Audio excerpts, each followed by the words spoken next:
Hey there, angry faithful. I just wanted to drop in, bend your ear a little bit, get your attention. So if you're not listening, drop what you're doing and pay attention to me because I'm here to inform you that not only can you get your daily, maybe if you're binging it, I'm not sure, that's entirely up to you, but you can multiply your doses of angry me fuckery by paying attention to all of the platforms upon which you can find either the dulcet tones of my voice and David's voice or my pretty face and David's not so pretty face. Anyways, digressing, we are on YouTube, we are on Spotify, we're on Rumble, we're on Google, Apple Podcast. We have a TikTok page. We're on Twitter, Instagram, and of course Facebook. So if you find yourself fuckery deprived, curl up with a nice hot mug of shut the fuck up and just listen. Open those ear holes and be prepared to be cream pied like it's the first time. Thanks for listening.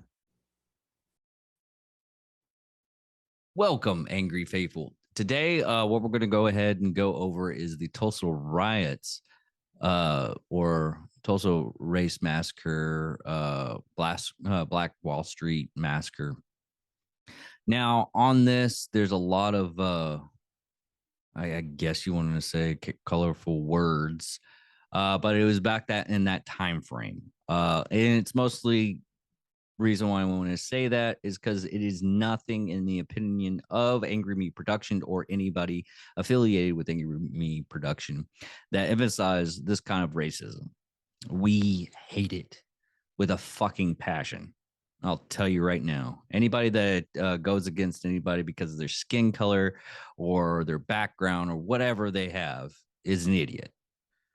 Now, on that note, there another thing on this is the reason why Johnny's not in this is because I had to re-record this, and Johnny is picking up his kids and doing fatherly stuff, so it's one of those things. But Johnny's gonna show up in the end at the back end of it because we recorded it, only part of it was able to be saved. Sorry about that. These things happen in the podcast world, and sometimes you forget to record the video, and sometimes you forget to record the audio. So, with no further ado, let's go over this. The Tulsa Race Massacre, also known as the Tulsa Race Riots and the Black Wall Street Massacre, was a 2-day-long massacre that took place between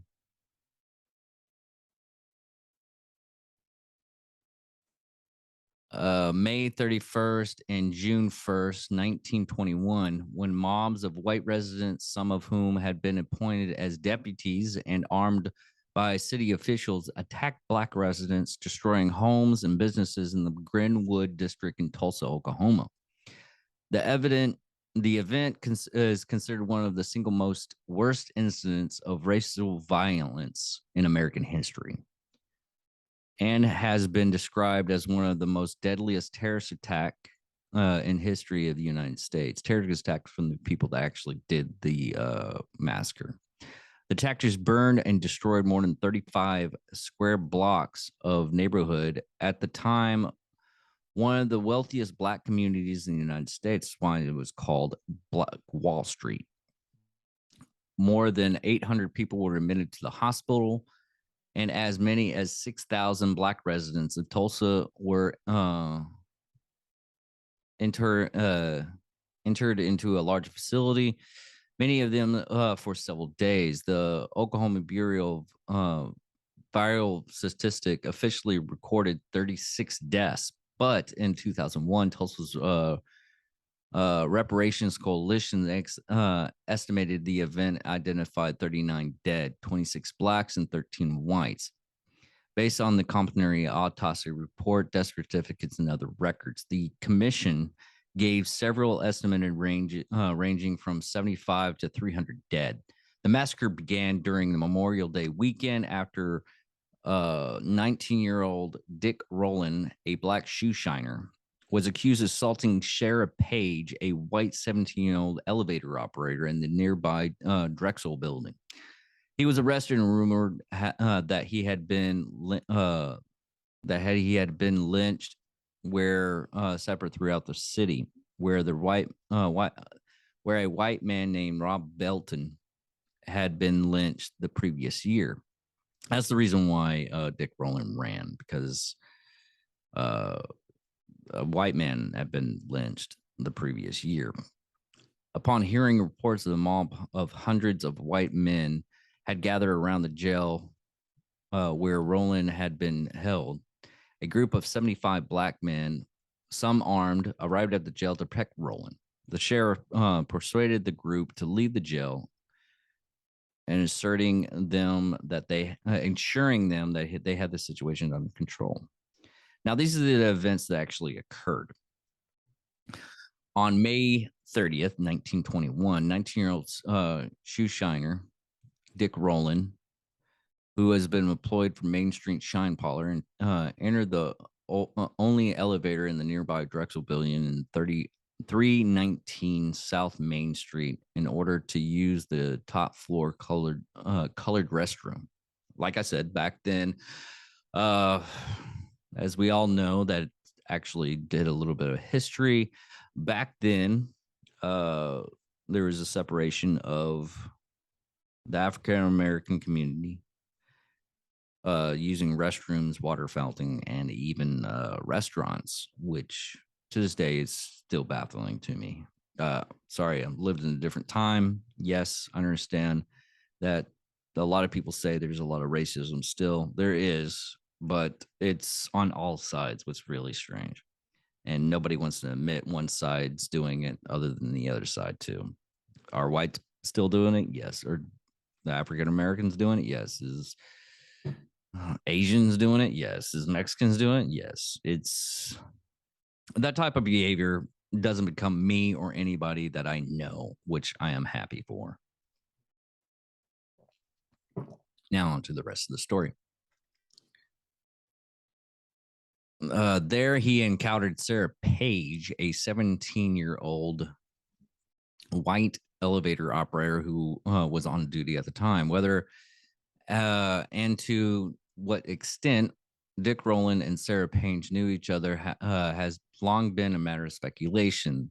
The two likely knew each other at least by sight because Rowland, who had regularly ridden in Page's elevator on his way to and from the restroom, a clerk at Renberg's, a clothing store in the first floor of the Drexel, heard what sounded like a woman screaming and saw a young black man rushing from the building.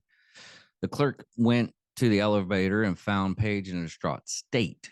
Suspecting that she had been sexually assaulted, he summoned the authorities.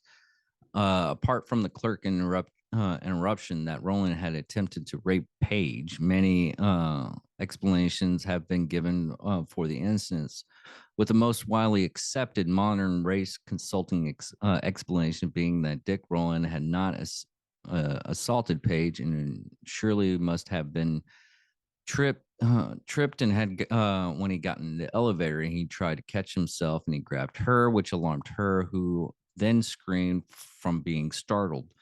That despite Rowland's account not mentioning that he had tripped. Others suggest that Rowland and Page had a lover's quarrel despite mixed race couples being extremely rare at the time. Now, on the brief investigation, although the police questioned Page, no written accounts of her statement has been found, but apparently she told the police that Rowland had grabbed her arm and nothing more and would not press charges. The police determined that what happened between the two teenagers was less than an assault and conducted a key investigation rather than launching a manhunt for her alleged assailant. Regardless of whether or not the assault had occurred, Rowland had reason to be fearful as an African American man accused of raping a white woman had often prime targets for lynch mobs. Realizing the gravitation of the situation, Roland fled to his mother's house in the Grinwood neighborhood. Now, during the rest of the neighborhood, we're going to go over the rest, but first, we're going to go over this article, what me and Johnny believe, and you'll get into this in the last part, was the negligence of the newspaper, which there was only 2 newspapers. And back then, you got to understand the basic fact of if there's only like 2 people reporting in a small town like that, and at the time that was considered a small town or mediocre town, whatever you want to say. But back then, you only had 2 sources to go on. And even nowadays, when you have the abundance of information, which is really sad, we have like a plethora of information and resources of knowledge, and we still only go with clickbait, and we only go with the title, what's going on, and nobody reads the full article.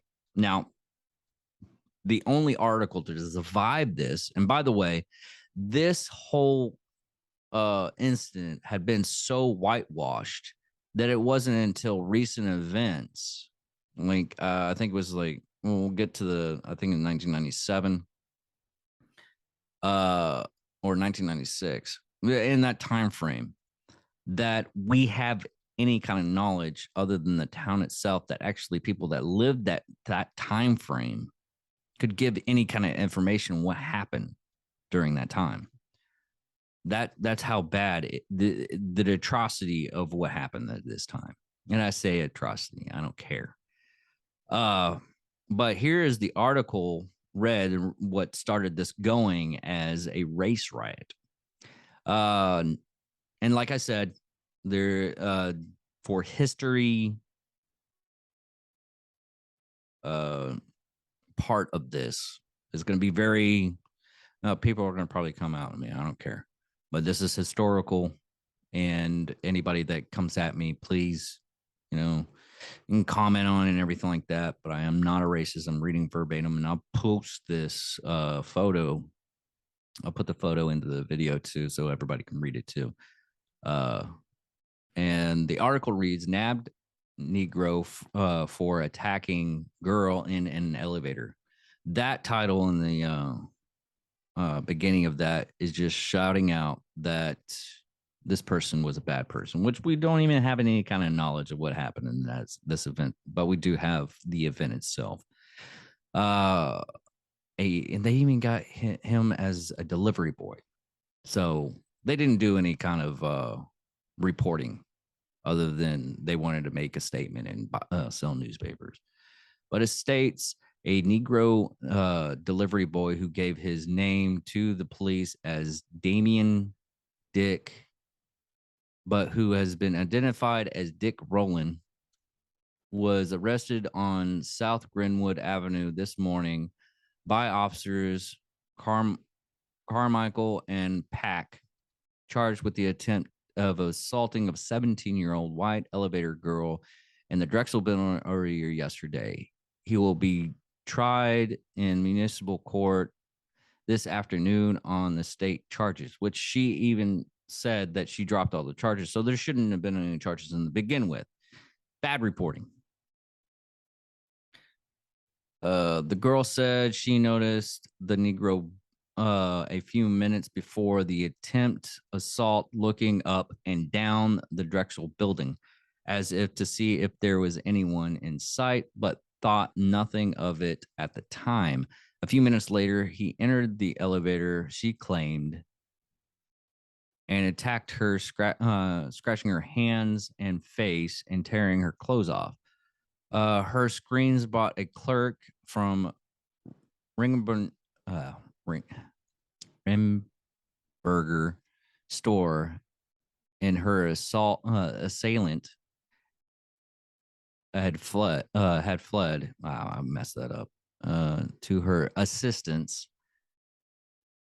and the Negro fled. He was captured and identified this morning both by the girl and the clerk. Police say Roland denied that he tried to harm the girl, but admitted he put his hands on her arm in the elevator when she was alone. Tenants of Drexel building said the girl is an orphan who works as a elevator operator to pay her way through business college. So that was part of the article that actually flared up this whole situation. It was by the Tulsa Tribune. And I gotta say, looking at all the stuff that we have nowadays, it doesn't surprise me of how certain media groups just fictionalize everything. I mean, I even said we will go back to the accounts. He might have tripped, grabbed her arm. That happened. And she screamed, startled. It happens. And he also suggested they were lovers, which that could have been happening too, even though they said it was extremely rare, that time frame. But it did happen.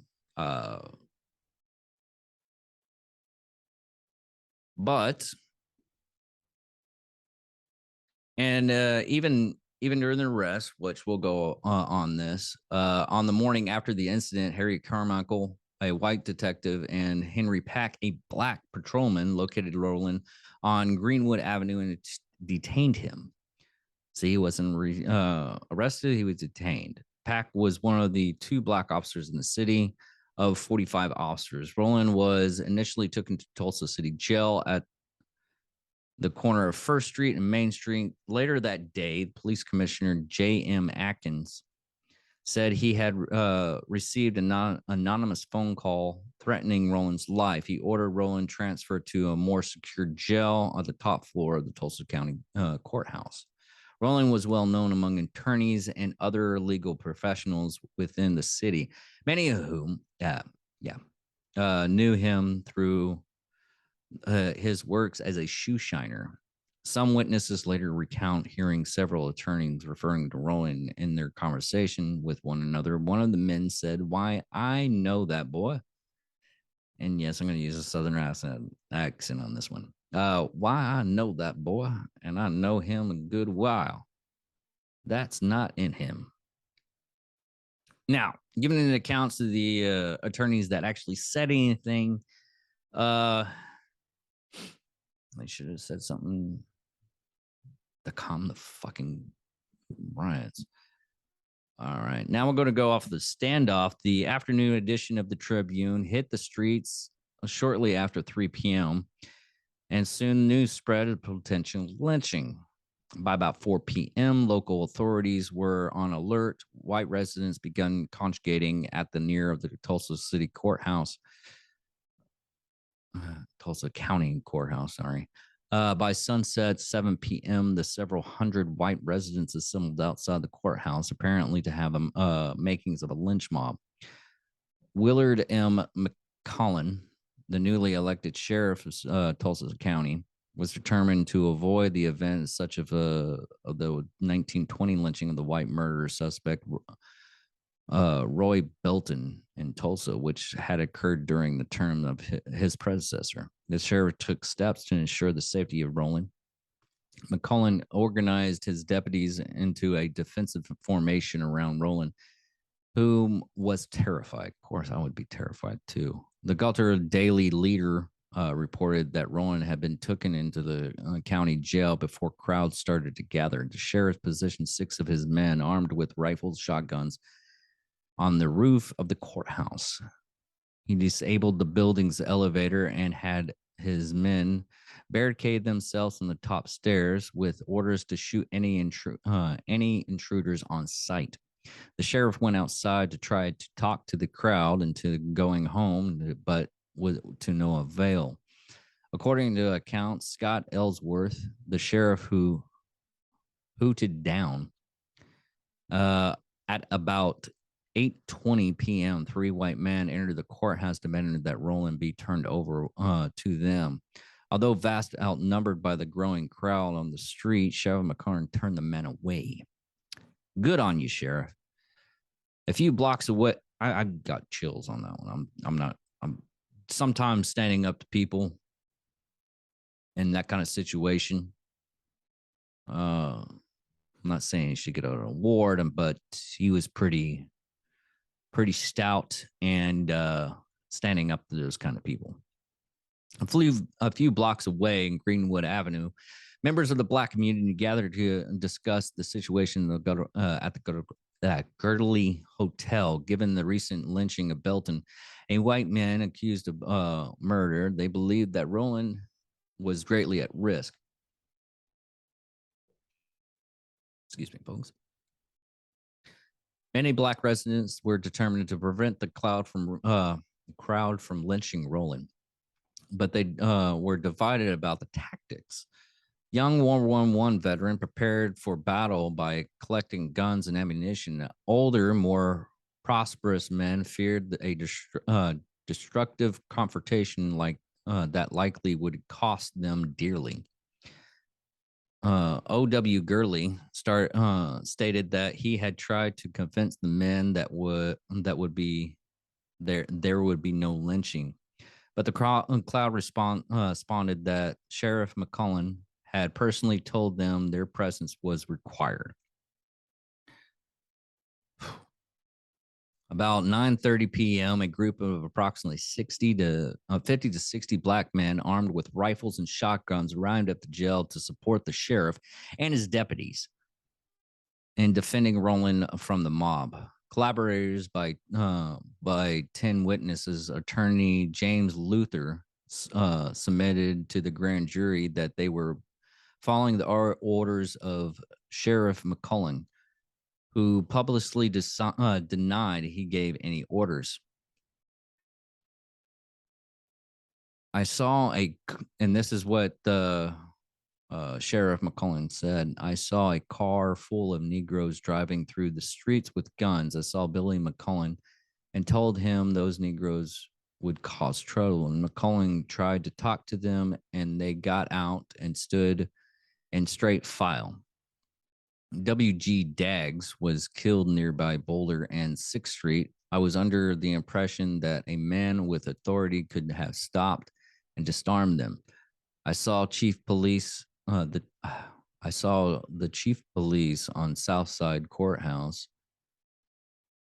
on the top steps talking. I did not see any officers except the chief. I walked into the courthouse and met McCullen in about 15 feet of his doors. I told him those Negroes were going to make trouble, and he said he had told them to go home. He went out and told the whites to go home, and one said, they said you told him to come up here. McCullen said, I did not, and the Negroes said, you did tell us to come. Well, that's going back and forth, and by that time frame, if he collaborated with the African American community. Sorry, tongue tied. He would have probably been lynched or something horrible happened to him. That was the time frame. Another thing just to realize on this is during this time frame, they had a lot of the Ku Klux Klan. So we all know those racist fuckers. Having seen the armed Black men, some more than 1,000 whites who had been at the courthouse went home to get their own guns. Others headed to the National Guard Armory to at the corner of 6th and Norfolk Avenue, where they planned to arm themselves. The armory contained a supply of small arms and ammunition. Major James Bell of the 180th Infantry Regiment learned of the mounting situations downtown and a possible break-in, and he consequently took measures to prevent it. He called the commanders of the 3 National Guard units in Tulsa, who ordered all Guard members to put on their uniform and report quickly to the armory. When a group of whites arrived, began pulling at the gathering over the windows, Bell went outside to confront the crowd of 300 to 400 men. Bell told them that the Guard members inside were armed and prepared to shoot anyone that tried to enter. After this show of force, the crowd withdrew from the armory. At the courthouse, the crowd swollen to nearly 2,000. Many of them now armed. Several local leaders, including Reverend Charles W. Keir, pastor of the First Presbyterian Church, tried to dissuade mob action. Chief of Police John A. Gafferson later claimed that he had tried to talk to the crowd into going home. Anxiety on Greenwood Avenue was rising. Many Black residents worried about the safety of Roland. Small groups of armed Black men ventured towards the courthouse in automobiles, party of the reconnaissance, to determine whether prepared to the necessary actions to protect Roland. Many white men interrupted these actions as a Negro uprising and became concerned. Eyewitnesses reported gunshots presumably fired into the air, increasing the frequency of the event. In Greenwood, rumors began to fly, and particularly a report that whites were storming the courthouse. Shortly after 10 p.m., a second larger group, approximately 75 armed Black men, decided to go to the courthouse. They offered their support to the sheriff, who declined their help. Oh. There was a conflicting report about the exact time and the nature of the incident or incidents that immediately precipitated the massacre. According to 2001 commission, as the Black men were leaving, a white man attempted to storm a tall white African-American World War I vet. Wow, that was really hard to say. World War I veteran. And a struggle ensued and shot rang out. Then, according to the sheriff, all hell broke loose after that. At the end of the exchange of gunfire, 12 people were dead, 10 white and 2 Black. Another first-hand account, origin Stephen Hawking voice saved me.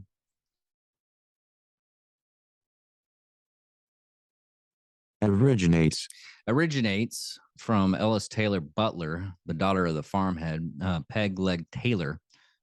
That's interesting. Okay, who was 19 years old and in Greenwood on that day, according to Ellis' great granddaughter, who had passed on the story to Elliso, told her while the initial story was that it started at the courthouse, and in fact, it escalated to the courthouse. It started like down the street from the courthouse. The key incident report occurred when a group of around 6 whites approached and beat down a lone Black man. Black store owner reported then came out of the nearby shop to help to defend the Black man. And once they started defending him, they ended up having to shoot. According to further notes, the Black store owner fought back the best they could, but the white mob started on the end of town where the Black people started fighting. The white mob set those initial shops on fire at the very beginning. The 2001 commission itself did not note that the African American homes, businesses along Archer were the first targets of the white mob. These could possibly be the same shops down the street from the courthouse where this inciting incident reported took place, and it established an intimate motive for those particular shops being targeted first. Of course, it may simply be the case that there were targets first only out of convenience. Archer being the first street on Greenwood side of the Frisco tracks. Moreover, while the Taylor account seemed Edmund that the incident occurred before the initial gunfire at the courthouse and then escalated to the courthouse. It is possible that the incident Taylor witnessed was itself simply a product of rolling gunfire that is known to have ensured across the street of Tulsa following the first widely reporting exchange of gunfire. The gunshots triggered at the most immediate response, with both sides firing at each other. The first battle was said to last a few seconds or so, but took a toll as 10 whites and 2 black men lay dead or dying in the street. The black men who had offered to provide security retreated towards Glenwood. The rolling gunfire ensured the armed white mob pursued the black congregation towards Glenwood, with the main stopping to the local stores for additional weapons and ammunition. Along the way, bystanders, many of whom had leaving the movie theater after a show, were caught off guard by the mob and fled. Panic set in as the white mob began firing on any black people in the crowd. The white mob also shot and killed at least 1 white man in the confusion. According to the Oklahoma Historical Society, some of the mob were deputized by police and instructed to get a gun and get. Yeah, I'm not saying that.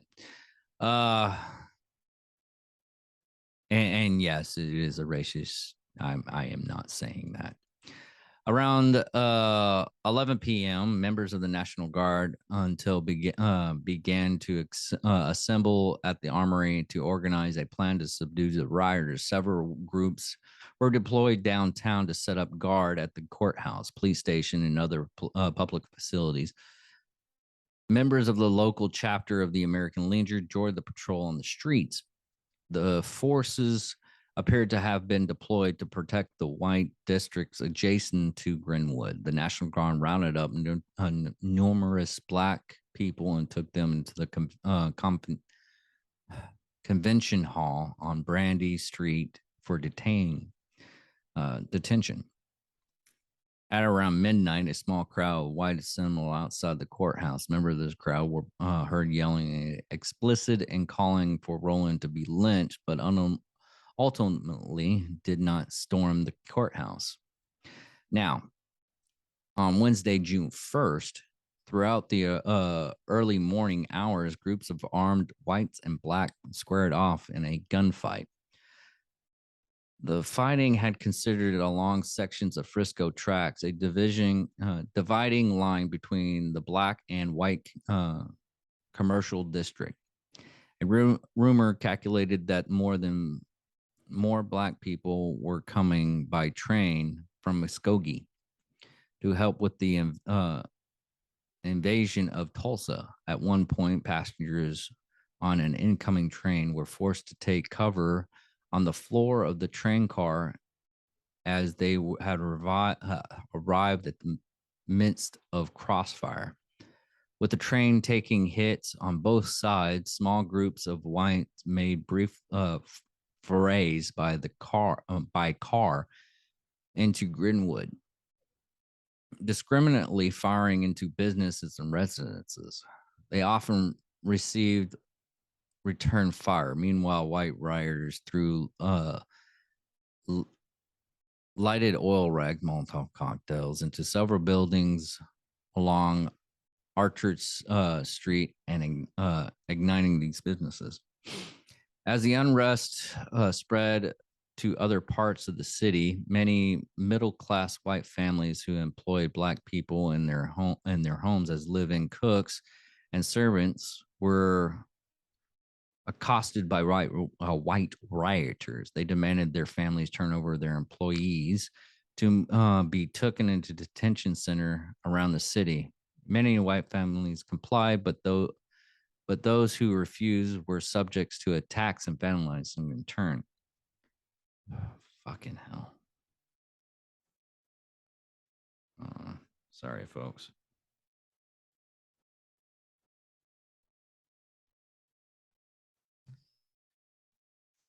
Now, as the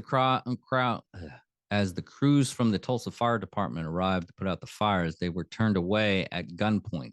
Scott Ellsworth makes the same claim, but his reference may not makes no mention of firefighters. Parishioners gave only praise to the National Guard. Sorry. Other references Ellsworth gave to support the claim of holding firefighters at gunpoint is also a summary of events which they suppressed the firing of guns by the rioters and disarmed them with their firearms. I don't understand that.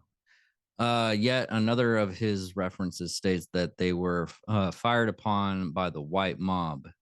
It would it it would mean a fireman's life to turn a stream of water on one of those Negro buildings.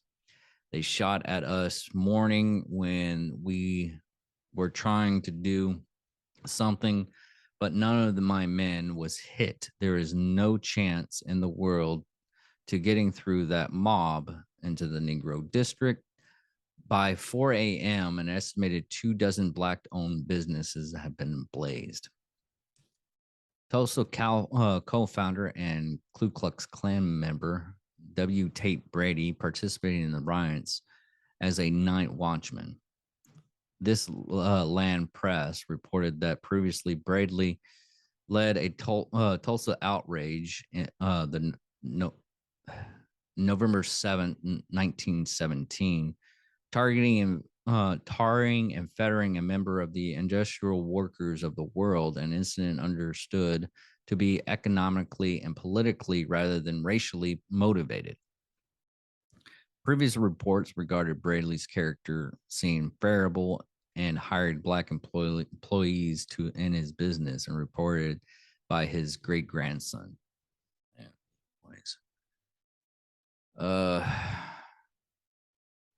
Upon sunrise at around 5 a.m., a train whistle sounded.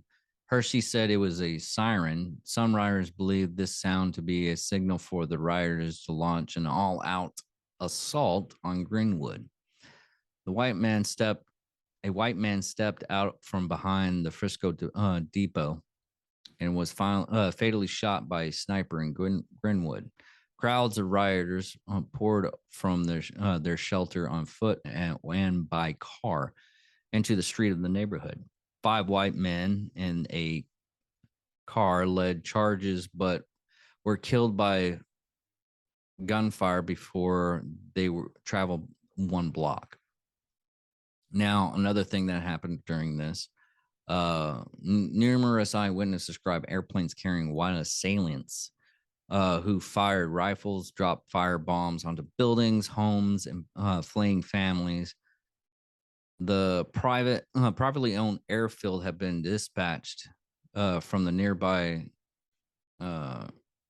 Curtis Southwest Field. Okay. Outside Tulsa. Law enforcement officials later said that the planes were to provide reconnaissance and protect any uprising. Law enforcement personnel, though, to be aboard at least some of the flights. With eyewitness accounts, such as testimonies from the survivors during the commission hearing, and a manuscript by eyewitnesses and attorney Buck Colbert Franklin, discovered in 2015, said that on the morning of June 1st, at least a dozen or more planes circled the neighborhood and dropped burning turpentine balls on an office building, a hotel, a filing station, and multiple other buildings. Men also fired rifles at Black residents, gunning them down in the street.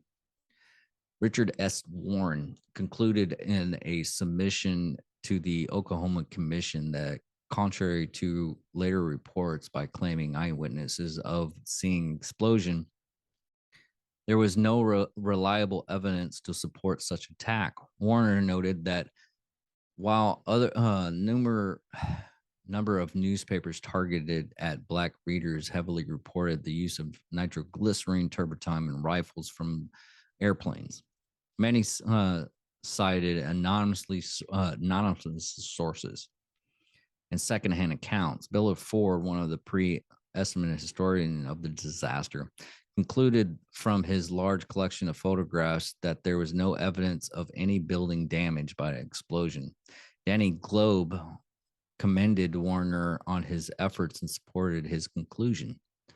State of Representative Don Ross, born in Tulsa in 1941, however, disdained from the evidence presented in the report, concluded that bombs were in fact dropped from planes during the violence. In 2015, a previously unknown written eyewitness account of the events of May 31st, 1921 was discovered and subsequently obtained by a Smithsonian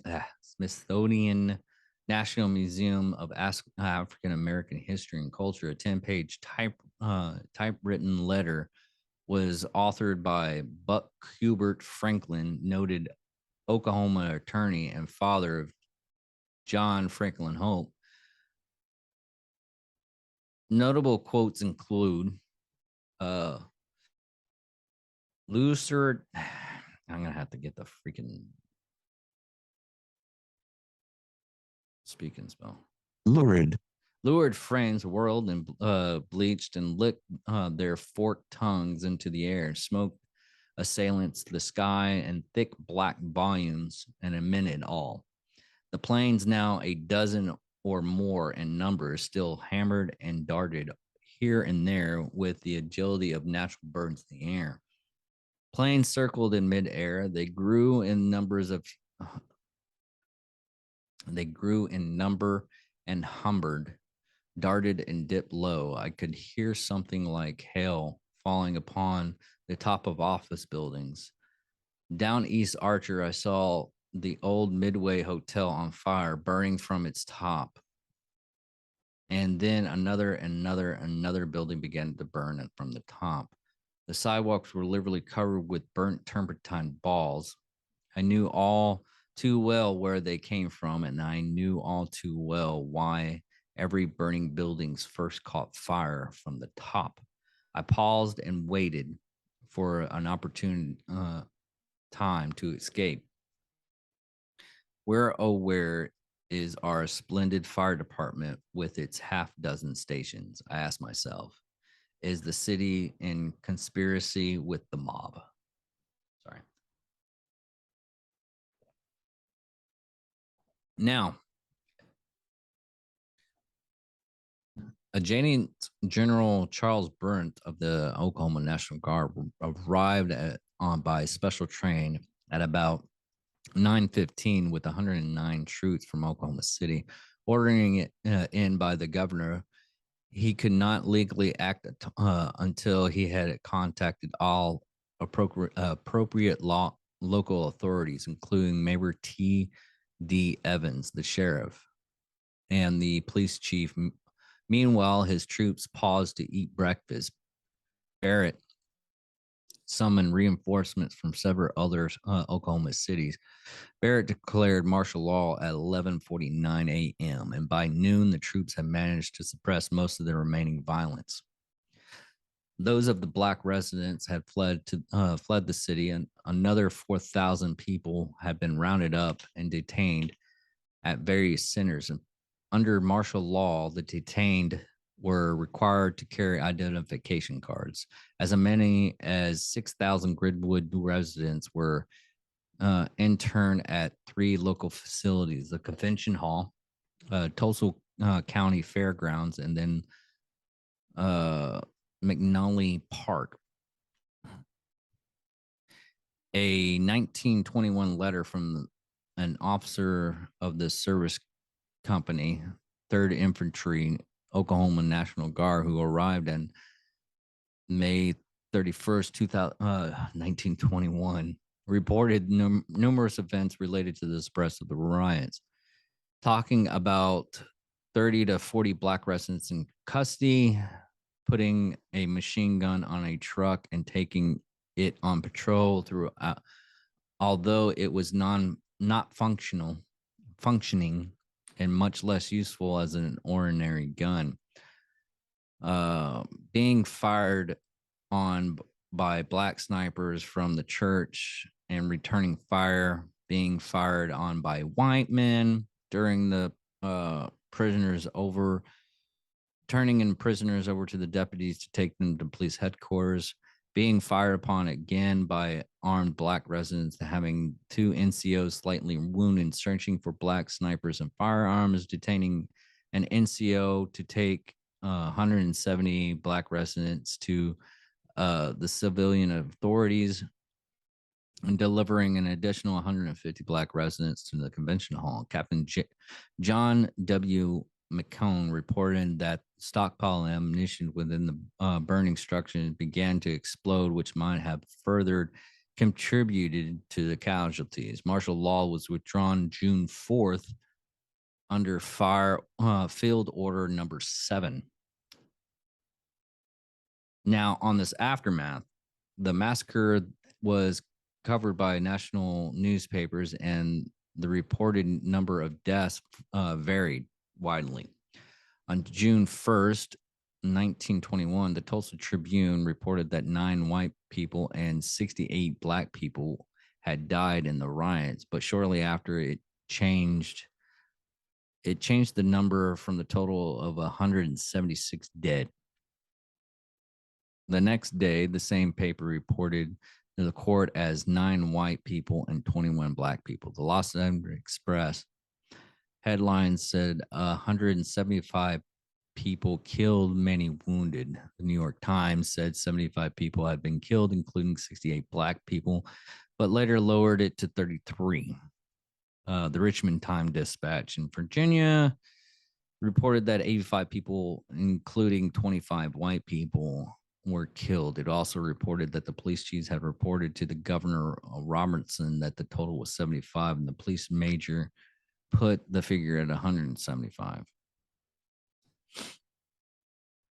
Now, the property loss on this, the section of Greenwood was destroyed. Lost included 191 businesses, a junior high school, several churches, and the only hospital in the district. The Red Cross reported 1,256 houses had been burnt, and another 215 were looted but not burnt. The Tulsa Real Estate Exchange estimated property loss amongst to U.S. 1.5 million in real estate and 7,500,000 in personal property, an equivalent of $34 million in today's standard in 2021.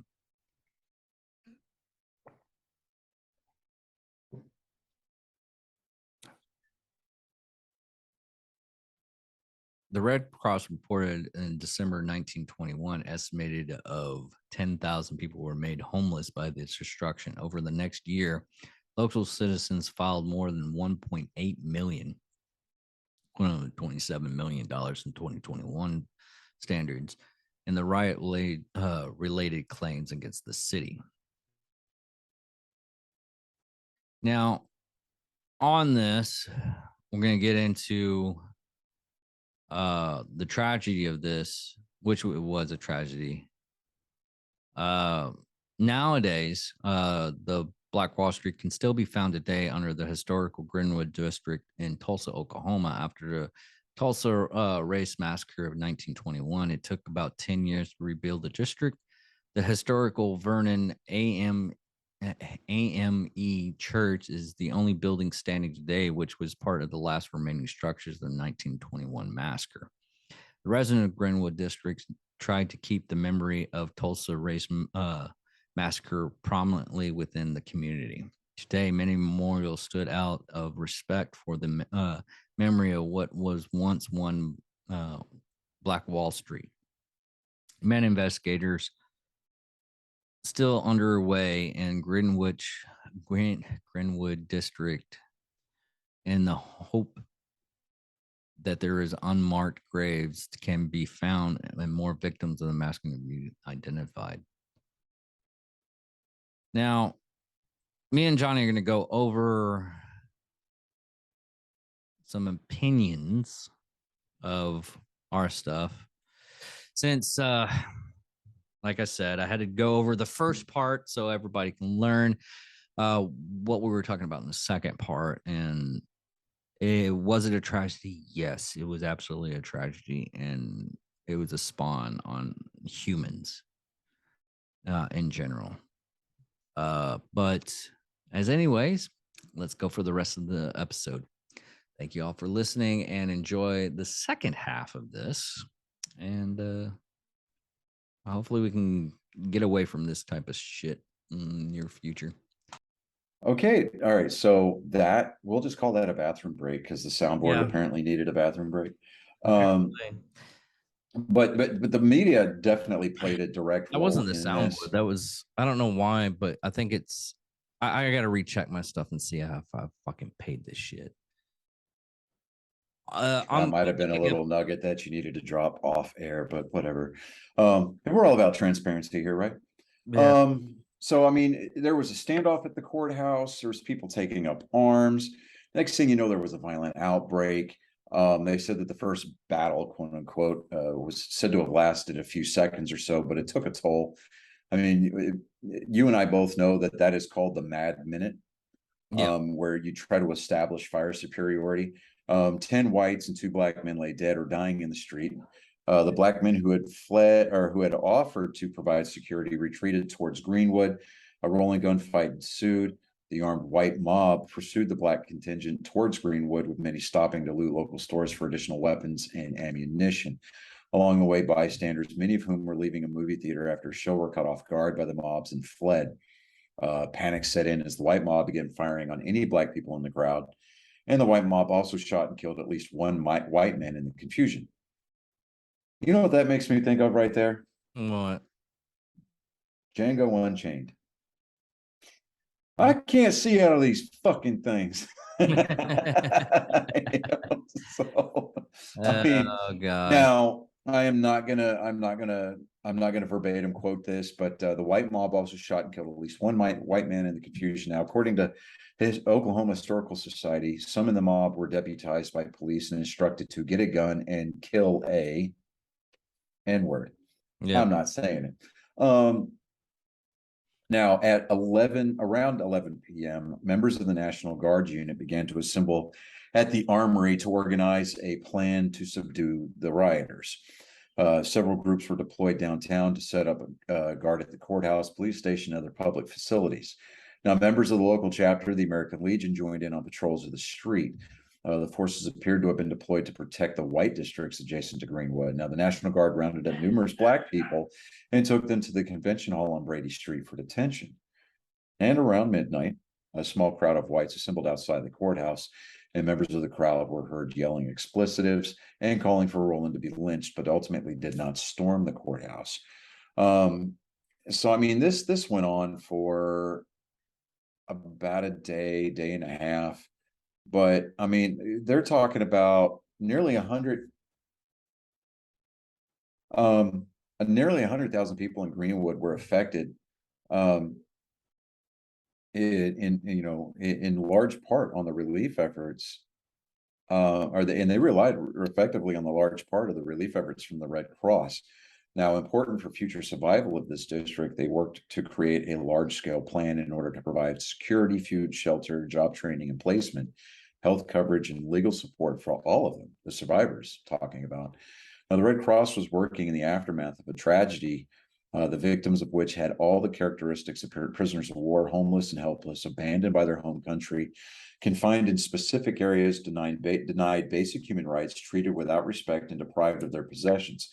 In less than a year of being in Tulsa, the Red Cross had set up a hospital for black patients, which was the first in Oklahoma's history, performed mass vaccination for illnesses that could have been easily spread in the camps where survivors found themselves, and as well as built infrastructure to provide fresh water, adequate food, and sufficient housing for those who no longer had a place of residence. Now, because of their work, the Red Cross saved lives of those injured, as well as helped to keep thousands of Black Tulsans in the city who would have otherwise had to leave.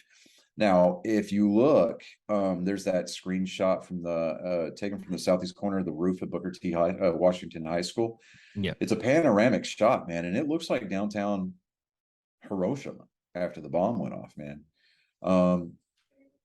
It looks more or less like the fire bombs from World War II. Talking about Dresden, yeah. Now, I mean, now we're talking property losses. We went over those figures earlier,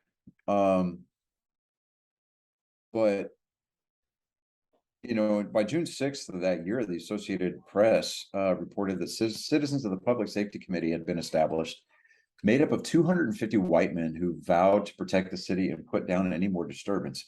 A white man was shot and killed the day after he failed to stop as ordered by a National Guardsman. So I would say, you know, on the face value, when I first started making that statement, I was like, all right. Well, because when I first read that, I was like, all right, these are all white people, so they're going to keep the black guys down. But no, then they go to immediately talk about how a white man was shot and killed after the National Guard told him to stop, and he didn't.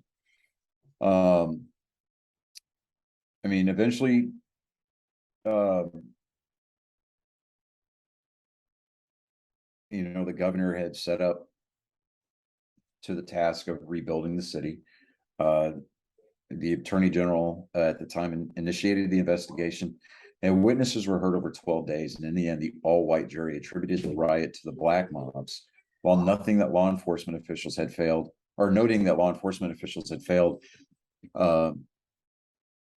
in preventing the riot. Now, a total of 27 cases were brought before the court, and the jury indicted more than 85 individuals. And in the end, no one was convicted of charges for the deaths, injuries, or property damage. And you got to wonder how much of that was, you know, attributed to the fact that a majority of them were in the Klan. So how much of it was like, hey, Jim, I'm going to let this slide. I'm going to get you off of these charges. You're just going to owe me beer, or you're going to owe me dinner for the next couple of Sundays, kind of a thing. You know, I mean, on June 3rd, a group of over 1,000 businessmen and civic leaders met, resolving to form a committee to raise funds and aid in rebuilding Greenwood. Judge Jay Martin, a former mayor of Tulsa, was chosen as the chairman of the group, and he said at the mass meeting, Tulsa can only redeem herself from the countrywide shame and humiliation into which she's today plunged by complete restitution and rehabilitation of the destroyed Black Belt. The rest of the United States must know that the real citizenship of Tulsa weeps at this unspeakable crime and will make good the damage so far as it can be done to the last penny. I think that was a step in the right direction.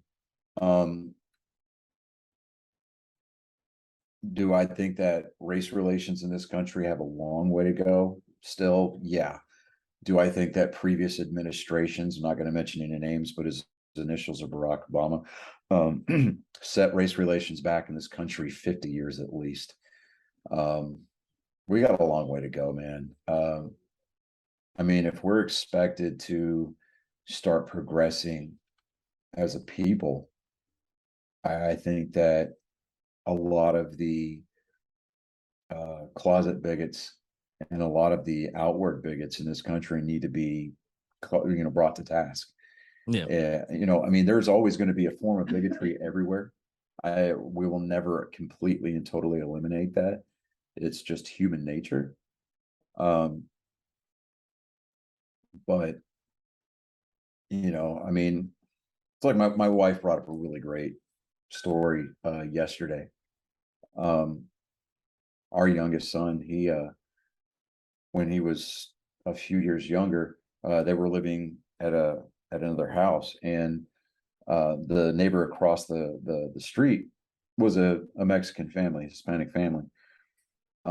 Their youngest son would come over and play. They would play together, and neither one of them spoke the other's language. You know, our son speaks 100% English, zero Spanish, and vice versa for, you know, the other family's young boy. But they just played and played for hours, you know, and I think ultimately that's what it should be. But unfortunately, we let generational racism and what amounts to as systematic and systemic racism creep into our lexicon, and it becomes part of a bigger problem. And it's, we can't let people get away with the whole, oh, well, they're just old, they're from that time.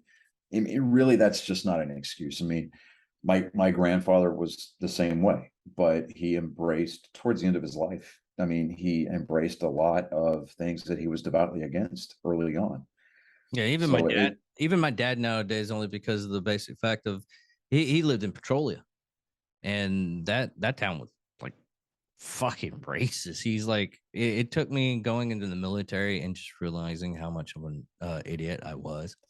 yeah, I mean, I'll admit that when I was in high school, man, I was an idiot. I mean, absolutely. I was an absolute idiot. I was one of these dudes that ran around with, jocks and rednecks. I would kind of run around sort of with a lot of the different groups.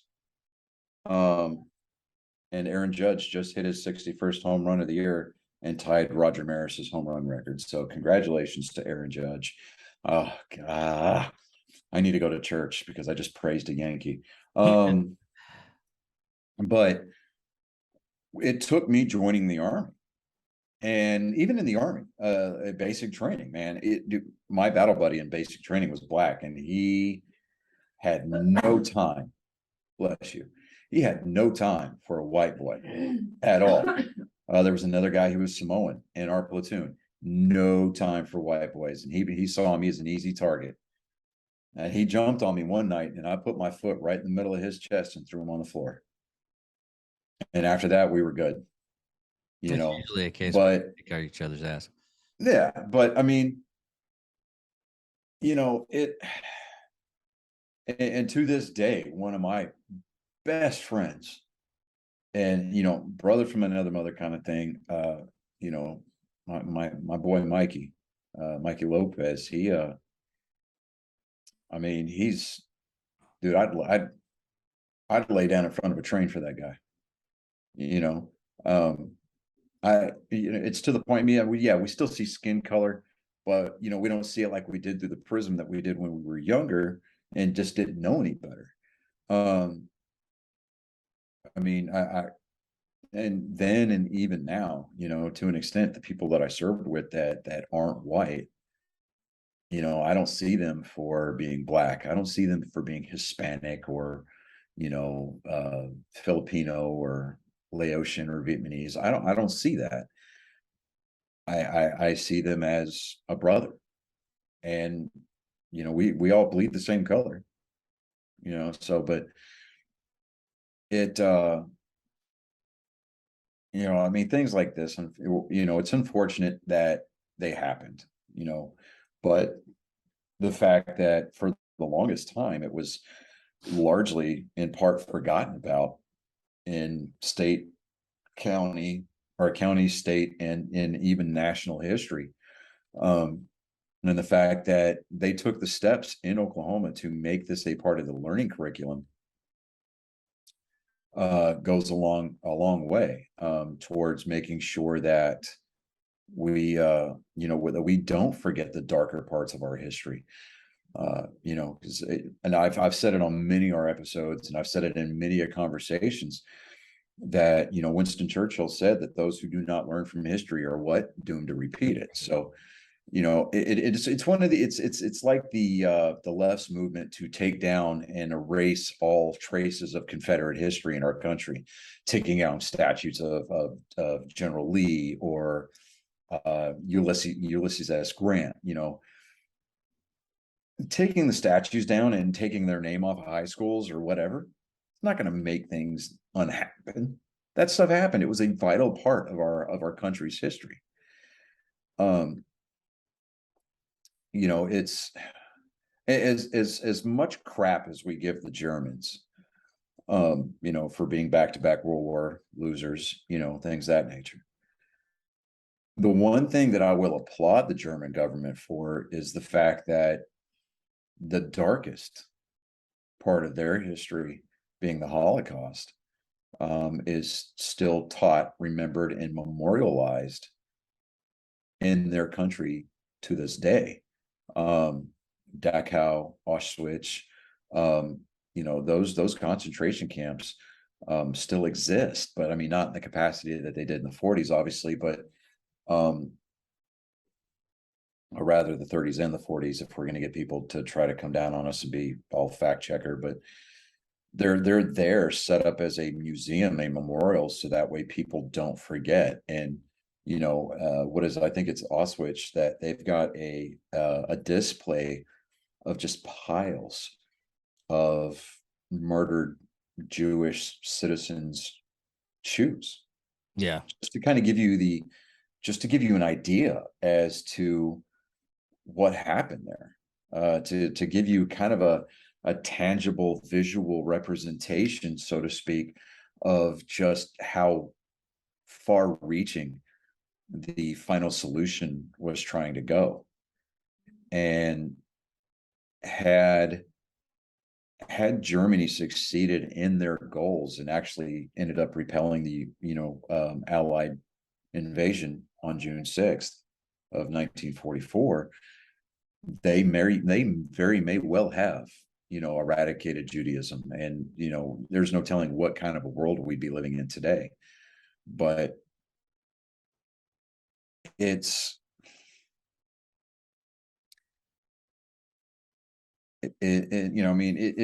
it's things like this that need to be taught. They need to be remembered.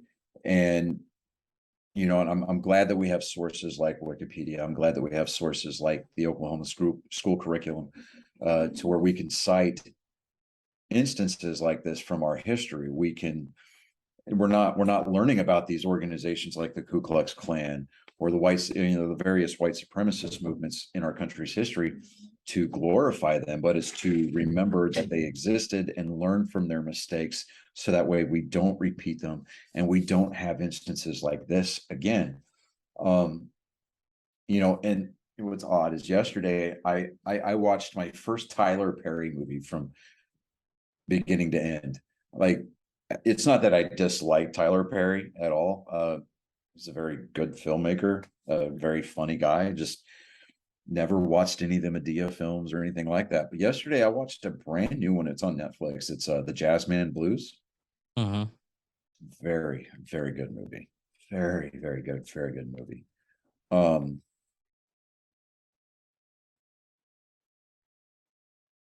And it dealt with the lynch mobs of the 20s and 30s. So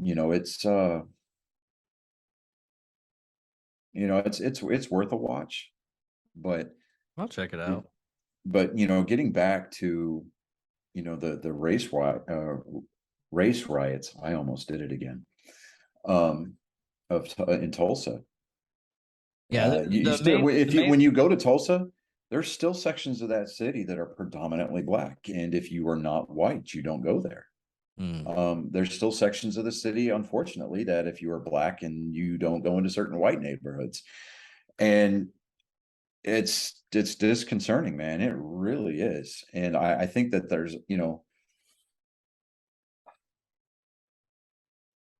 I mean, even to a very large extent, the fact that we have Indian reservations at all, the fact that we herded these people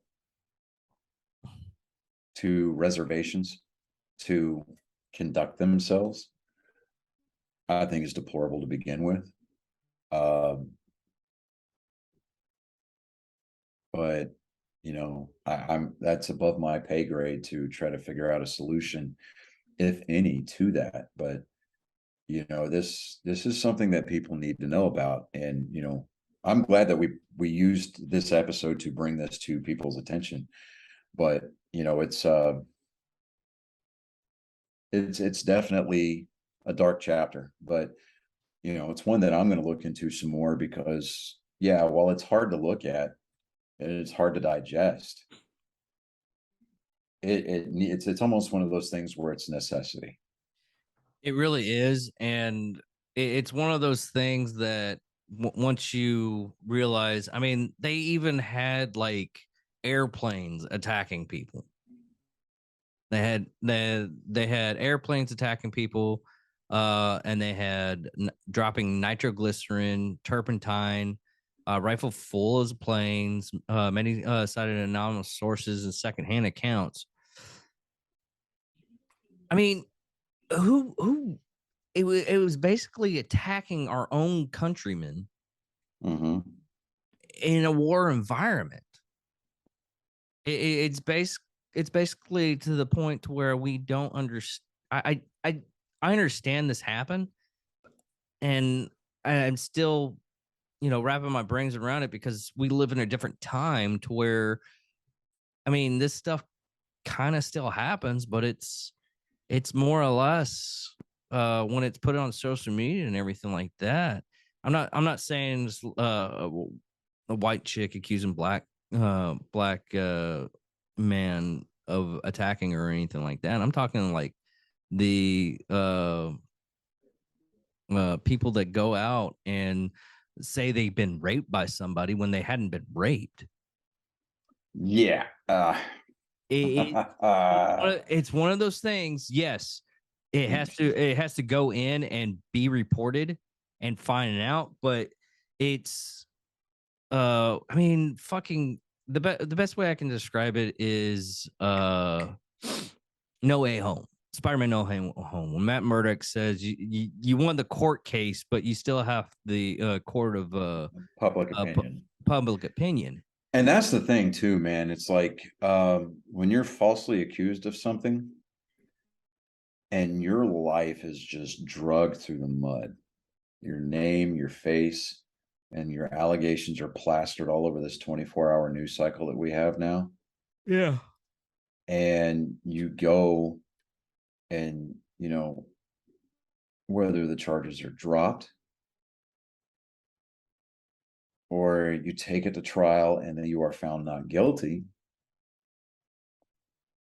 that's exactly right. You may win the criminal case. You may win the legal side of it. But the court of public opinion is vastly way more powerful than it needs to be. Especially nowadays when everybody can actually go up and say whatever they fucking wanted to say. Yeah, I mean, that's the thing. Their opinion. Yeah, and that's the thing. People these days have forgotten what it means. Yeah, and people have forgotten what it means. Yeah, people have forgotten what it means to get punched in the mouth for something that you've said. Exactly. And I'm not talking about or espousing physical violence by no stretch of the imagination. What I'm talking about is there needs to be repercussions. Yeah, we've got the avenue of civil suits and things like that for defamation, but all you're doing is just spending yourself into a larger hole. Exactly. Because odds are the person who made that allegation did it specifically to ruin you because they were bored. Or there's some people like that. Fucking who? Oh, trust me, I know. Yeah. No, I think me and Mitch were talking about that, about the whole fact that there's a lot of people out there, and their whole the way they get their income and everything is talking hateful. No matter what, yeah, they're talking hateful, and that's how they get ad revenue, because they're getting people. I mean, Alex Jones does it. Anthony Tate is the newest one that's canceled everywhere because of the stuff that he ends up saying, and a lot of it is hateful. And I hadn't looked at Anthony Tate stuff, so I can't really judge on his. But Alex Jones' whole thing is is basically creating conspiracy theories. Now, mind you, there's a small amount of stuff that he says that's actually true. Like it sounds crazy in it, like the Pizzagate thing, but it ended up there was actually a guy that was doing that shit with fucking political parties, both England and the United States. Mm-hmm. And it gets to the point to where, what are we supposed to believe? Are we supposed to believe the small shred of information that that we're given and just go off on it? Or are we actually supposed to do the most responsible thing is do research and find out? Mhm. I mean, look at the whole 2 years that we fucking spent, and we just found out just recently, oh, we've been lied to. Huh. Weird. Yeah. Weird. All the stuff that yeah, we're sorry for ruining the economy, destroying everything we could possibly destroy because we were scared. Yeah. People go out with emotions and not logic nowadays. Yeah. I mean, in a world that's short on common sense, that God gave a block of wet concrete. That's exactly, I mean, that is probably one of the more accurate statements that has ever been uttered. I keep on Um, using the phrase off of Wizard's First Rule. It's a Terry Goodkin book. Pick it up, read it. It's actually pretty decent. There's certain books in the stuff and the I mean that's like a 12 book series. But the first book, Wizard's First Rule, what that actually states is people are generally just stupid. And then mhm. this is reality. People are generally just stupid. But people will believe a lie if they fear the truth, or believe a lie if fear it might be true. And I constantly say that, and people are like, "Why do you think like that?" Because it's fucking true. You, Yeah. you, how do you get a cult? You get like a couple of people to believe in you. Of all the, I mean, doomsday cults are fucking every part in history. Mhm. And it gets to the point to where all you have to do is have at least two people agree with you. And those people will vouch for you and go off and say, hey, yeah, he's kind of right. And the next couple of people and so far you got like 20 people verifying that you know what you're talking about. And then it just Yeah. goes on and on and on. So Yeah.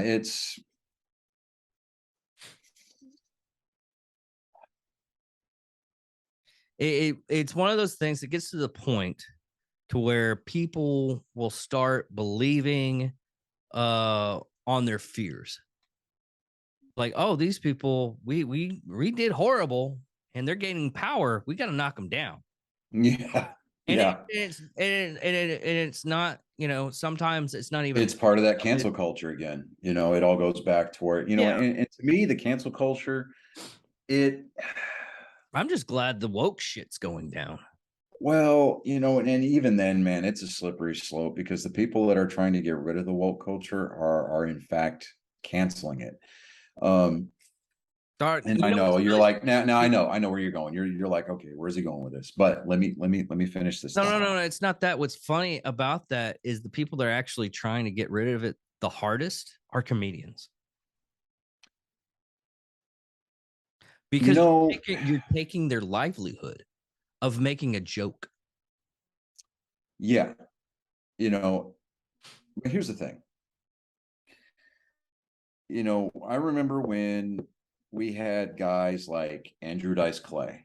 Now, do I particularly think that the guy is funny? No. Actually, nowadays, no, not so much.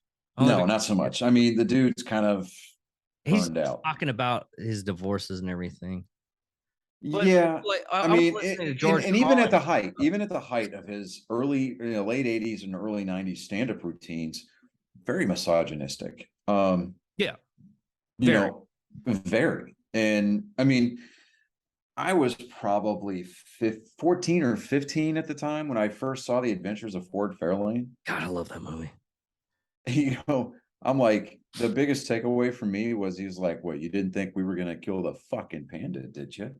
And I'm like, okay, the panda's not dead. All right, great.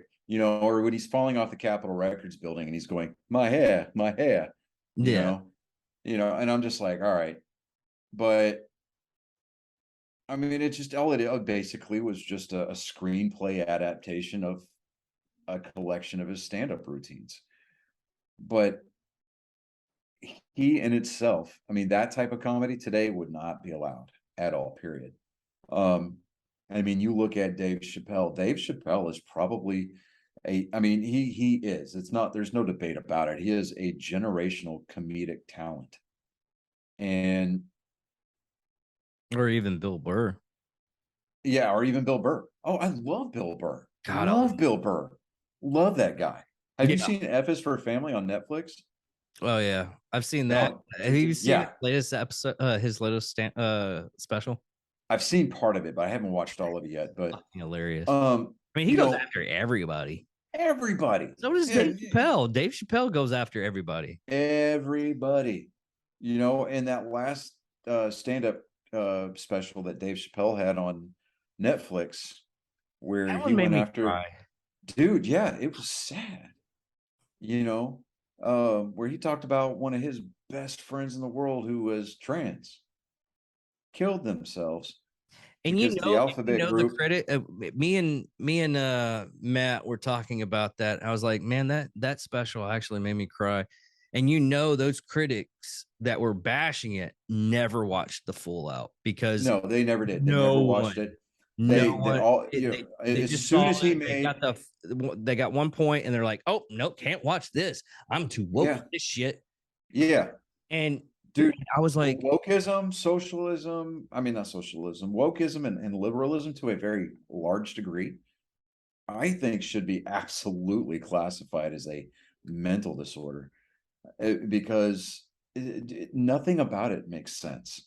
yeah, You know, it's like, oh, we can't have the FBI and the police holding shotguns in a scene of ET because it espouses gun violence. How about you sit back and you have yourself a nice, tall, cold, frosty mug of shut the fuck up? They're not pointing the shotguns at the kids. They're not pulling the trigger trying to shoot ET and Elliot down. I mean, they're law enforcement officials. And so what do they do when they re-released ET? They photoshopped the shotguns out and gave every one of those federal agents a walkie-talkie. And it was the rewatched that. campiest, it was the campiest thing. I've never And watched they that. even did they went in and did like the voiceover for the Halloween scene when everybody's coming downstairs and the mom, she looks at Elliot's brother and she's like, "Oh, you look like a little terrorist." No, the line was, "You look like a terrorist." They dubbed that out, and to make it sound like she said, "Oh, you look like a hobo." Because why? Oh, we can't offend people. I'm sorry. I thought we were in America where we didn't care about people's feelings, which is why we've won 2 back-to-back world wars, which is why we've won every major battle of the engagements that we've ever been involved with, only to effectively lose those wars because why? The proletariat in this country decides to get all up in their feelings, and in the latest round decides to give our enemy combatants what? Constitutional rights on the battlefield. I'm sorry. When you tie the hands of the military behind their backs and send them into harm's way, what do you expect is going to happen? You're going to exponentially exacerbate and inflate the number of American men and women coming home in flag draped coffins. Let the military do their job. I mean, seriously, let them do their job. To be completely and perfectly honest with you, do I think that we needed to go to Iraq in the first place? I don't know. Maybe, maybe not. We But kind of but did, but we kind of did. I mean, we gave genocide Saddam stuff that he Hussein was enough, and doing. we gave him enough of an advance warning to get all of those weapons of mass destruction out of the country. Because where did they end up turning up at? Syria, right? Yeah. They all went through that northern corridor through the mountains and into Syria, into Jordan. Okay, they know this, but the talking point that they espouse and the talking point that the historians teach is that there were no WMDs in there, right? Should we have pulled out the way that we did in Afghanistan? Absolutely not. I mean, Right now we're going after Syria. we've got Americans volunteering to fight the Russians in Ukraine, and we're winning. Yeah. but so, I mean, it's amazing what a determined individual can do in small numbers, right? But never underestimate the power of a crowd. And that is held nothing more than especially true when you're talking about the United States Congress and House of Representatives, and in a lot of cases, the commander in chief. Say what you want about the Bushes, and say what you want about Trump, but when we went to war under both Bush administrations and continued on through the Trump administration, I have no doubt that those men stayed awake at night, knowing that there were men and women in harm's way trying to effectively stop another 9/11 from happening. Now, can I say the same for the Obama administration? No, I can't. I can definitely say that that's not the case with the Biden administration. The last dignified transfer that he attended, he was too busy looking at his watch because apparently he had a hot date to go sniff another kid. My, So, I'm I don't know, man. We've got a long way to go in this country. Even just to get back to center, do I think that we'll see it? Maybe. we'll probably see it in our we life. were heading that way. We were heading that way, at least economically, under Reagan. We were headed that way economically under Trump. Actually, we actually made it during even like the first Bush administration. We actually yeah, and yeah. then a lot of stupid things happened. I mean, Then the Clinton years, man. I mean, but that was when that's when the Democrat Party really started to espouse the beginnings of the woke movement. and another thing that people don't realize, and everybody's wanting this whole global unity type shit. And I'm not calling it shit that we should no. This is how you actually show global unity. Okay. Mm-hmm. You become the powerhouse. You show everybody, hey, we're living better lives. We have better everybody in our lives make a decent wages. Mm-hmm. Our economy, the gasoline is really low. All this stuff. Why don't you try to be like us? We'll show you how to do what we're doing, and hopefully you can follow suit. Yeah. But no, we don't want that. We just want to be like shitty like everybody else. Right. Exactly. But I don't know, man. I think that that's probably a good spot to land this plane. But Yeah. it. Man, actually, this was probably the most involved conversation that we've had on this particular show. Yeah. It's because we That we've both had in hate a long fucking time. racism. Oh yeah, dude. And Oh yes, my God. it is the most. I still don't get it. I don't get how you can just end up like calling a person any kind of racial ethnicity, slang words or anything like that. I just don't get it. Yeah. Now if I call now if I call like a lot of people like cunts because they're being cunnish. Oh yeah. Yeah. Hit him with a hard T, to quote Jake Nunn or Jake Barr. But I mean, like, hit him with a hard T, Yeah, and I do. cunt. There are a few individuals in my life that get that title. They really do, and they get hit with the hardest of T's. But at the end of the day, they're still a human being. Just because I don't like them doesn't mean that I don't want them to eat. I just don't want them to do it at my table. And it's also the basic fact of just it's just too much energy. I don't see how people do that. Dude, yeah, exactly. There are way more constructive endeavors in this world to expend your energy upon. And being full of hatred and vitriol are just not on my list, man. I mean, we joke and all the time about, but coffee first, and I can't touch a weapon until I've had coffee in the morning, or Oh yeah. don't talk to me until I've had at least 2 cups, that kind of a thing.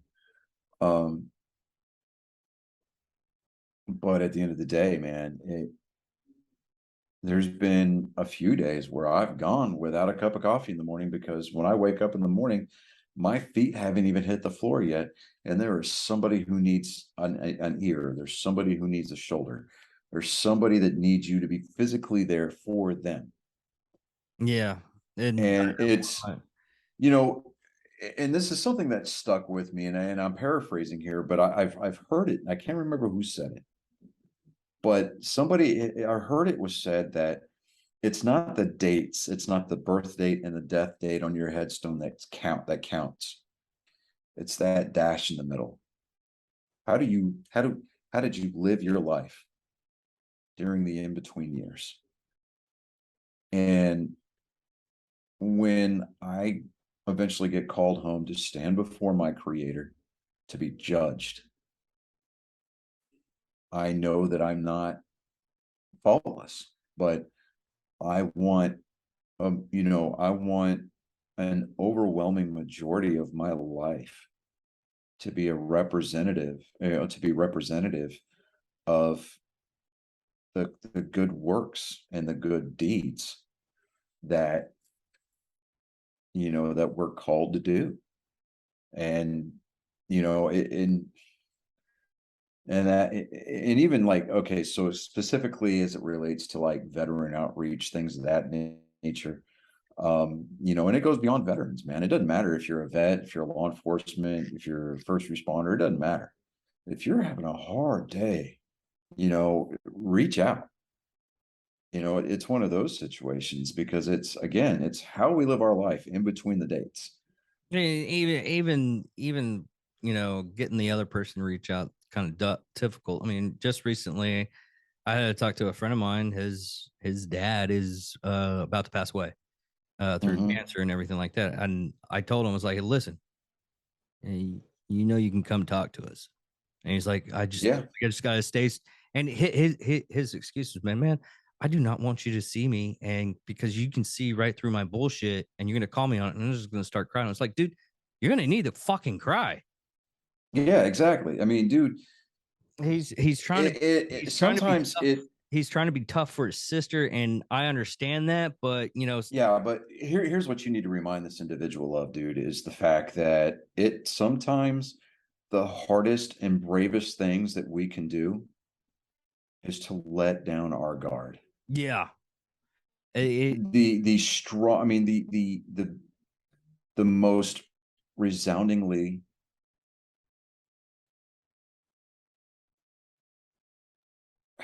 what's the word I'm looking for? Resoundingly significant way that we can demonstrate our strength is to show our weakness. yeah, And, there's days where I just feel like holding in. Everybody's going to go through that. But, we have people in our lives. I don't care how detached you are. There's always going to be somebody that's willing to pick up that phone at 3 a.m. yeah. And, I know that we've kind of transitioned subject matter, but, Yeah, we it all haven't had goes, like this kind of a good talk in a while. yeah, I mean, but it all kind of comes back around, and it's like,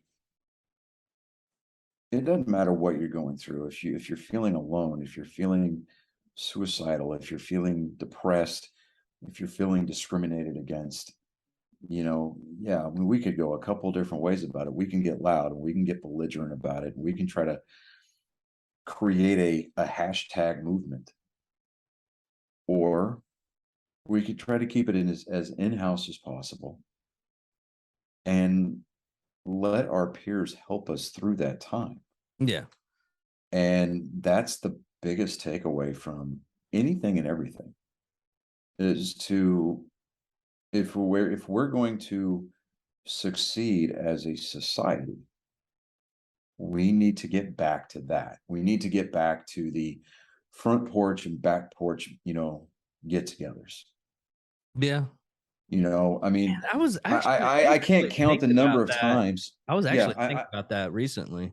I've lost count of the number of times where I've just kind of marveled at gatherings, even if with family. We're in the same room and nobody's saying anything to anybody because we're on our screens. Yeah. You could be sitting right next to somebody, but you were 1,000 miles apart. And I marvel at that, and I'm like, how does that happen? I mean, how do we legitimately allow that to happen? I don't get it.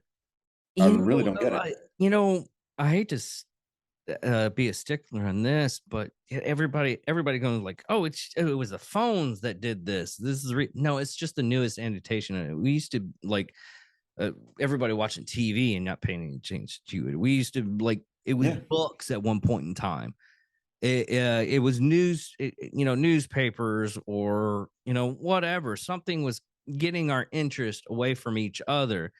Right. At times, it's a necessity.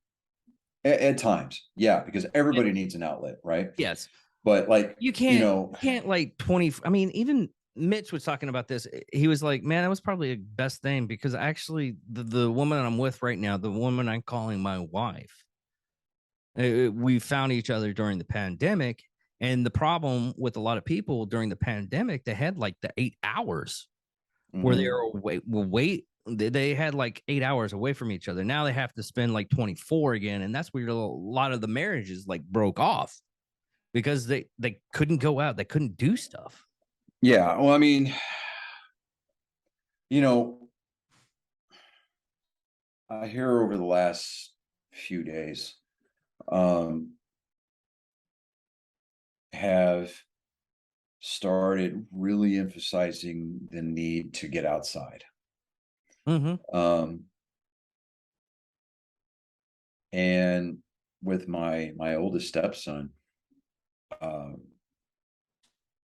he's rediscovered playing catch as an enjoyable activity. We started playing catch yesterday because I was like, you know what, we're going to get all the boys outside. I'm going to teach them how to throw a baseball. I'm going to try to teach them how to catch, that kind of a thing. I set up the net, gave him a target to throw at, the whole 9 yards. Yeah. And him and I probably played catch for about 35, 45 minutes yesterday. And as he was going inside, he sticks his head back in from the back, from the back door. And he's like, hey, are we going to do this every day? And I was like, if you want. He goes, yeah, I'd like that. And, we got out there again today and we played catch. It's just, we're not talking crap to each other. We're not trying to make each other laugh. We're just throwing the ball back and forth, man. And, it's outside, but we're connecting, we're focused on each other. And, it's building, to borrow a term from Inside Out, we're forming a core memory. Yeah. And you can't do that through a screen. I mean, you probably could. And I say that because my wife and I met on TikTok, but it's,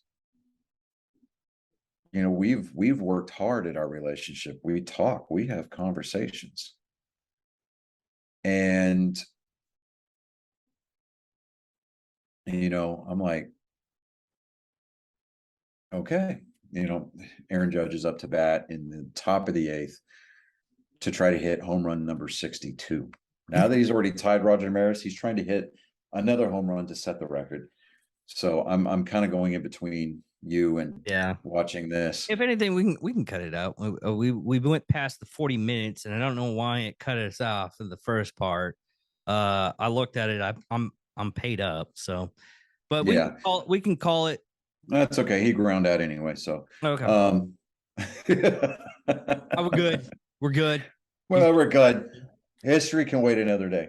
Yeah. But hey, I appreciate our listeners.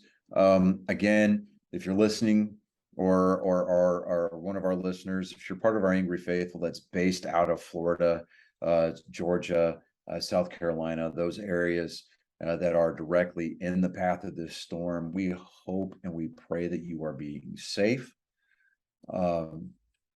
Just know that we're praying for you tonight. We will do what we can in the coming days to help you rebuild. And to everybody else, thanks for sticking it out with us. God, you and I have been at this for over a year. We're almost on 2. Yeah. Oh my God, yeah. We're almost on 2 years. I'm on 3 years, but yeah, it's been an interesting journey.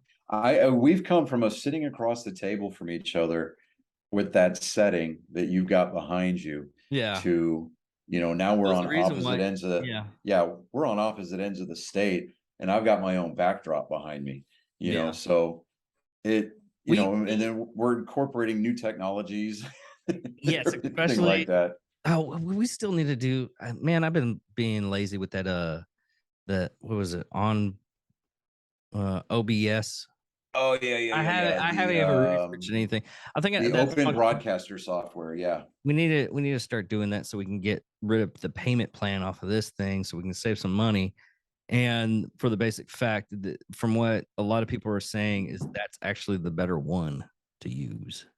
But I gotta figure out. We gotta sit down and we gotta figure that one out. But at any rate, because with this, while we're doing it on air, like one of us, well, probably me, we can go in and put in like the photos and everything like that while we're filming. Oh yeah. And and joke time with Colin, maybe drop his FaceTime into the broadcast, maybe. Yeah, you can do that. So I don't know, we'll get all that figured out. We're going to evolve. We're going to continue to hopefully get better. Yeah, and tomorrow, Sunday's episode is going to be with the fucking hell. Sunday I will be out of pocket. I'm going to be heading back to Wichita Falls to drop my boys off. I'm doing the episode tomorrow. I'm recording tomorrow. Right, okay. Well, I will let you know what my day looks like tomorrow. It's 5 o'clock because it's going to be 6 o'clock their time. 5 o'clock. The Disruptors. That's what we're going with. A couple of cops from I think Ryle, Texas, North Carolina. Riley, North Carolina. Yeah. They're friends with Tansy, and they run a podcast. And one of them just had a baby girl, and I was supposed to have. It was that group of people I was supposed to interview last weekend. Yeah. All right. Well, we're coming up on the 9 o'clock hour here, Central Time, everybody. Not to cut you off, David. I'm so sorry. But I'm Johnny Skelton. I'm David Dickerman. Thank you all for watching and keeping up with this. And hopefully we can get some more TikTok stuff. I think the next TikTok thing is gonna be the fanny pack. That's what I'm gonna take out. That's the clip I'm gonna take out. Yeah, you do that. All right, man. All right, man. I'll talk to you later. All right. Love you.